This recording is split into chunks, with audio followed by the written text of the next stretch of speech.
প্রিয় শিক্ষার্থীরা, আশা করি তোমরা সবাই ভালো আছো। আমিও ভালো আছি। আমাদের আজকের বিষয় সন্ধি। আমরা আজকে যেটা শিখবো সেটা হচ্ছে হ্রস্ব এবং দীর্ঘ এর সূত্র। আসলে সন্ধি খুবই মজার একটা বিষয়। সন্ধি খুবই সহজ এবং খুবই মজার একটা বিষয়। আমরা খেয়াল করি, গত ক্লাসে আমরা হ্রস্ব এবং দীর্ঘ এর সূত্র শিখেছি। হ্রস্ব এবং দীর্ঘ এর সূত্র হচ্ছে সেম। খেয়াল করো, হ্রস্ব দীর্ঘ প্লাস হ্রস্ব দীর্ঘ।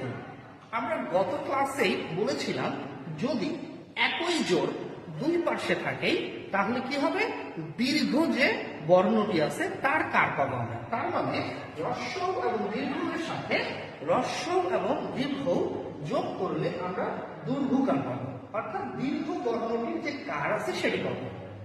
এরপরে হ্রস্ব এবং দীর্ঘ প্লাস হ্রস্ব দীর্ঘ ভিন্ন বাকি স্বর, অর্থাৎ হ্রস্ব দীর্ঘ এর সাথে আমরা যদি এই পাশে হ্রস্ব দীর্ঘ ব্যতীত বাকি যে কোনো স্বরবর্ণকে যোগ করে দিই তাহলে আমরা কি পাবো, আমরা ব ফলা পাবো।